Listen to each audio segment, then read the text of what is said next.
Thank you, Mr. Chairman, esteemed men and women of Congress, for having me here today to provide context and clarity surrounding recently declassified government program. I have a report that I published on May the 14th, 2017 with the United States Air Force that I would like to read in its entirety for the record. On May 12th, 2017, Lieutenant Colonel Wallace Vanderhoven of the United States Air Force was involved in an operation 20 miles outside of Albuquerque, New Mexico, in which I engaged and subsequently shot down an unidentified flying object, later determined to be a vehicle of extraterrestrial origin. Upon recovery of the craft, which remained largely intact, we discovered a life form with a physiology similar to that of Ursula from The Little Mermaid, except male, small, and silver.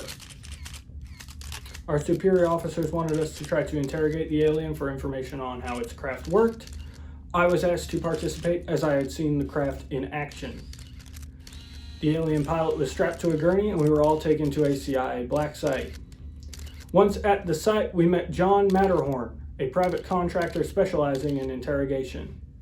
We later learned that Mr. Matterhorn was a former employee of Mitchell Jensen and Associates, whom the firm fired for being, according to their own internal communications, quote, a weirdo. We were informed that Mr. Matterhorn was to lead the interrogation and that we were to follow his orders as if he was our superior officer. Mr. Matterhorn informed us that our objective would be to, quote, break the little green man's spirit. As the alien was silver, it was unclear whether Mr. Matterhorn was simply mistaken or if this was intended to be some kind of slam.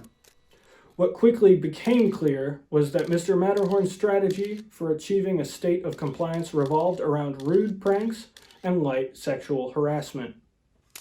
As soon as we entered the interrogation room, I was instructed to, quote, smack its little bottom so he knows who's boss.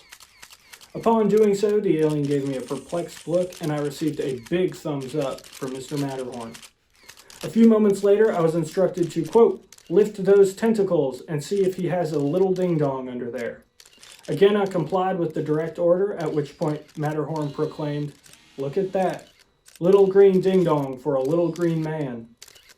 Neither the alien nor its genitalia appeared to be green.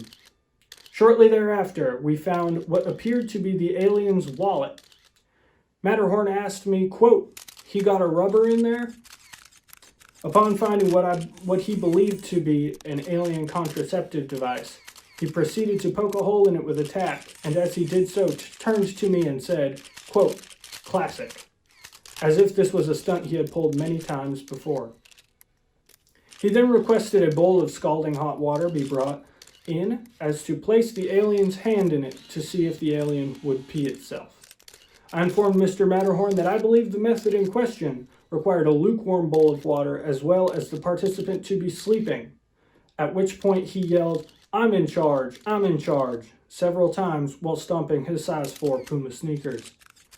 Perhaps sensing that diplomacy had failed, the alien gave us what our translators later confirmed was an exasperated, yeah, okay, and vanished into a cloud of mist, never to be seen again. The alien's vehicle vanished in a similar manner. At the risk of editorializing, I feel compelled to report that I have serious objections in regards to the ethics and effectiveness of SEER-enhanced interrogation tactics. However, if we are going to continue to use them, I recommend less spanking and pranks. Thank you for your time.